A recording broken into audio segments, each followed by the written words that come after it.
20 মার্কের একটা পরীক্ষায় একজন মানুষ, সে হচ্ছে একজন শিক্ষার্থী, সে 10 মার্কের অ্যান্সার করেছে কিন্তু তাকে 12 দেওয়া হচ্ছে। মার্কিংয়ের ক্ষেত্রে আমরা দেখি যে আমরা বৈষম্যের শিকার হয়েছি। তারপরে অনেক ভাইবা চলাকালীন সময়ে বাবার পেশা উনি নোট করে রাখতেন এবং বাবার পেশা অনুযায়ী সেই শিক্ষার্থীকে সেই সুবিধা দিতেন। তাকে আমরা বলি যে স্যার, আমরা আমাদের ডিপার্টমেন্টের কোনো ব্যাচই আপনাকে চেয়ারম্যান হিসেবে চাচ্ছে না এবং আপনি সসম্মানে আপনার দায়িত্ব ছেড়ে দিন এবং আপনি পদত্যাগ করুন। কিন্তু সে আমাদের তখন বিভিন্ন ধরনের কথা বলে এবং সেই কথাটা এই বলে শেষ করে যে তোমাদের যা করার করো, আমিও আমার মতো করে করব। হ্যাঁ, আমি যা পারি করব, এটা বলে উনি। প্রথমত হচ্ছে আমাদের আন্দোলন চলাকালীন সময় এবং বিগত বিভিন্ন সময় আমরা আমাদের চেয়ারম্যান স্যারের দ্বারা নানান ধরনের অসহযোগিতা এবং বৈষম্যের শিকার হই। প্রথমত হচ্ছে যে বৈষম্যের কথা আসে সেটা হচ্ছে তার যে অর্গানাইজেশন আছে, সেই অর্গানাইজেশন যেমন রাইট টু পিস, তার আন্ডারে বা সেই অর্গানাইজেশনের সদস্যভুক্ত যারা ছিল তাদের সাথে তাদের বিভিন্ন সুবিধা দেওয়া।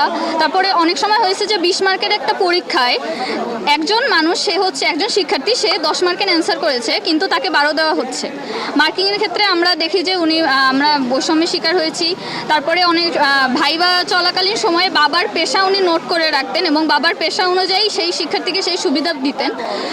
এরপরে যদি বলি, আমাদের ত্রাণ কার্যক্রমের মতো একটা মানবিক জায়গায় উনি আমাদের প্রশ্ন করেন যে কেন তার ডিপার্টমেন্টের ব্যানারে ত্রাণ কার্যক্রম পরিচালনা করা হলো এবং তার অনুমতি কেন নেওয়া হলো না, ফর্মালি তার সাইন কেন নেওয়া হলো না। এখন আমাদের প্রশ্ন হচ্ছে যে ডিপার্টমেন্ট তো শুধু একজন চেয়ারম্যানের না, ডিপার্টমেন্ট তো শিক্ষার্থীদের।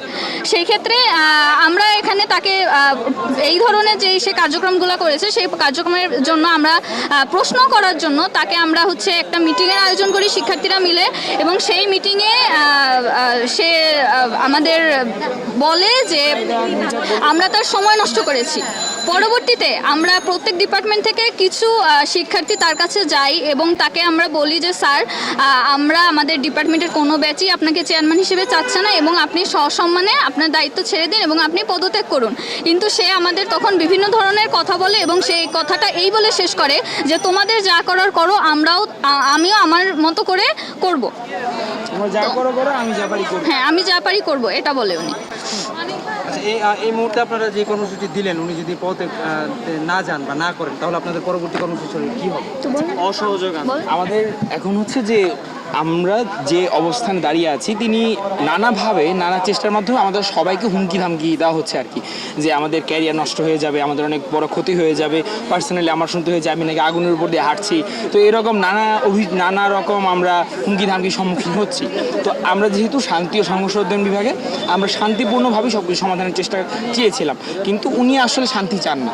আমরা সব কিছু শান্তিপূর্ণভাবেই করতে চাচ্ছি এখন পর্যন্ত, এবং উনি যদি চেয়ারম্যান হিসেবে পদত্যাগ না করেন আমাদের আন্দোলন অসহযোগ হবে এবং আমরা তার আর কোনো কোর্স কন্টিনিউ করব না।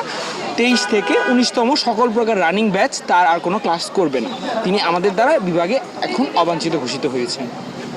এটা আপনাদের আসলে পার্সেন্টেজটা কত? আমরা প্রত্যেকটা ব্যাচে ভোট করেছি। আমাদের 95% শিক্ষার্থী ওনাকে আর শিক্ষক হিসেবে চাচ্ছে না। ওনার যে বৈষম্যগুলো, যে খাতা ঠিকমতো না দেখে নাম্বার দেয়া, তারপরে ফেভারিটিজমের ভিত্তিতে নাম্বার দেয়া, এই সকল অভিযোগই প্রমাণিত। আমাদের কাছে পর্যাপ্ত সাক্ষ্য প্রমাণ ছিল। আমরা শিক্ষক মিটিংয়ে যখন ওনাকে এগুলো নিয়ে প্রশ্ন করা হয় তখন সুকৌশলে এই প্রশ্নগুলো তিনি এড়িয়ে যান এবং সেই মিটিং থেকে বের হয়ে চলে যান।